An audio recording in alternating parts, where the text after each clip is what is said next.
David, it's great to have you on the show today. The market is up 1%. We continue to see it move higher. Clearly, this is on the back of the recent addition of 9 stocks to the market-making initiative of the NSE. Your thoughts on the market performance today? Absolutely. The market making, no doubt, has sort of increased the confidence in the market, particularly from foreign investors as well, who are buying equities. Before now, foreign investors are always, professional investors generally are wary of moving markets or moving prices against them, and therefore they try to limit the amount of orders they put out there. But with the addition of market makers into the system, obviously, I'm able to put more orders out there. I'm able to get larger fills, particularly in the names that I'm interested in. So without a doubt, the market making initiative has added or benefited the market tremendously. And on the back of that, we've seen the banking sector appreciate by about 45% year to date. And if you recall, some of the largest or top gainers today have been banks as well. So you've got First Bank, you've got GTB, you've got Zenith Bank, all appreciating. After that, you've got the food and beverage sector appreciating by about 25%. The All-Share Index has done about 25% as well. So we're pretty pleased with the performance of the market so far. I remember when I was here the last time, I sort of thought that the market would close the year around about 26,000. Obviously, we've bossed that level now. Absolutely. And the price target we're looking at now is between 27 and 28,000, which was last reached, I think, sometime in 2009.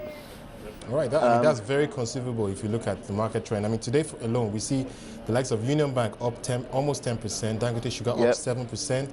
We have Cadbury up just about under 5%, Mansard in the insurance space up almost 5%. 5%, so it's really broad-based. We're seeing interest across the board, and clearly this for me, I think, would signal the return to the good times, if you like. The market is definitely up, and it seems that this rally is here to stay. Well, we've always had a positive view on the Nigerian market. The prices were unbelievably cheap at some point, with banks trading at less than 1 times book.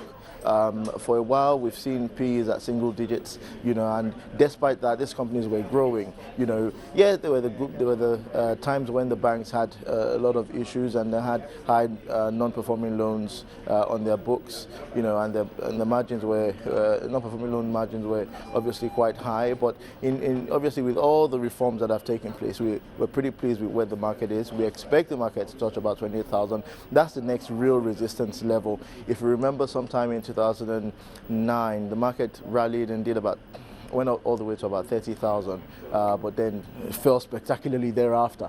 I would like to think that the next real level, tested level we'll be looking at will be a target at 28,000.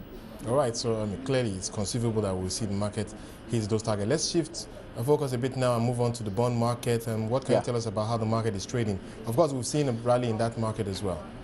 Absolutely.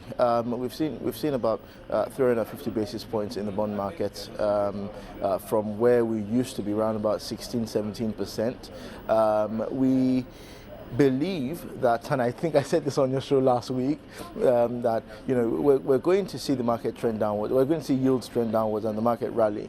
To the extent, obviously, cut by inflation. I think we could see 11%. I think 11% in terms of yields on the 7-year and the 10 years is pretty conceivable. So investors who haven't gotten involved with this in the bond market thus far, should be getting involved in a duration play. They should be buying the 7-year and the 10-year as much as they can get. I think they're currently trading around about 13% at the moment, and I think they're going to go down to probably 12 levels. Coming after October, the month we're in at the moment. Even in the bond market, markets don't move in straight lines. We've seen that rally weaken a little bit recently. But how are you allocating? I know you're very fixed income focused in your allocation, but your thoughts on how to allocate right now, maybe across the curve, or do you actually wait on the sidelines and perhaps look to buy on the dips for the bond market right now?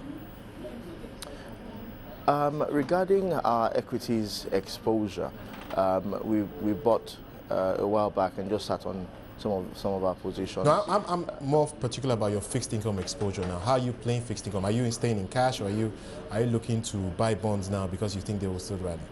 Oh, no doubt. We've been invested in bonds for a while. We tried to take advantage of the market when the yields were about 15, 16, 17%, and we have a long duration position at the moment, and we're just trying to ride the rally. We're not in a hurry to sell. Being professional investors, being long-term investors, we have the opportunity to be able to hold on to our positions, which is exactly what we're doing. We've taken advantage of yields in the 7-year, the 10-year. I think we're not exposed to the 20-year bonds, but I believe that where we are, we're very comfortable, and we expect that the yields will go in our favor. All right, David, let's leave it there. Thank you so much for joining us today.